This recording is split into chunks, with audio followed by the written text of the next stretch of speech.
어제 국방위원회에서는 공군 여중사 사망 사건에 대한 현안 보고가 있었습니다. 보고를 받은 후 제가 내린 결론은 이 사건은 국민을 위해 봉직했던 국민의 딸을 국가가 살해한 사건이라는 것입니다. 첫째, 공군은 사건 발생 이후 피해자와 가해자를 분리해야 할 의무가 있음에도 불구하고 피해자와 가해자가 거주하는 숙소 바로 옆 건물에 계속 대기하도록 했습니다. 사건 발생 후 2주 동안이나 가해자와 피해자가 분리가 이루어지지 않은 것입니다. 명백한 규정 위반입니다. 그래놓고 공군은 국회에 와서 국방위원들에게는 피해자와 가해자를 분리했다고 허위 보고를 했습니다. 공군이 국민을 속인 것입니다. 둘째, 공군이 피해자에게 국선 변호인으로 선임해준 법무관은 피해자에게 아무런 도움도 주지를 못했습니다.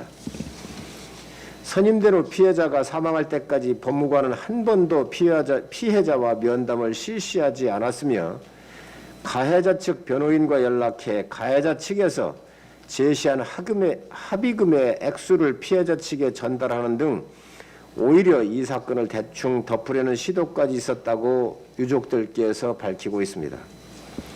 셋째, 군의 보고 체계가 완전히 무너져 내렸습니다.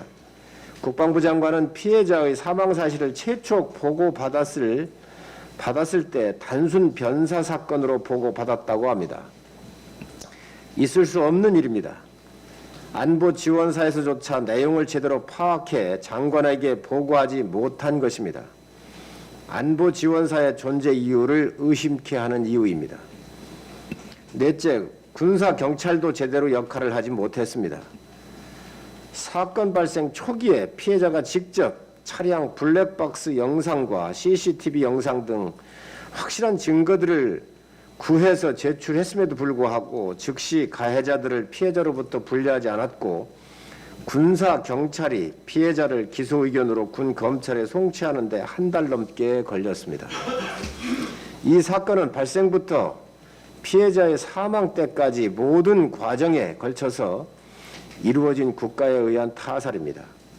대한민국을 지키기 위해 이보다 더 중대하게 다뤄야 할 사건은 없을 것입니다.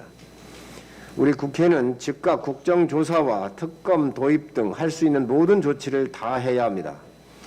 국민의 눈물을 닦아주는 일에 여당이 응답해 주시기를 바랍니다. 본 사건을 덮으려는 거대한 힘이 작동되지 않았다면 군의 시스템이 침묵할 수가 없을 것입니다. 국민의힘은 반드시 이 진실을 밝혀내겠습니다.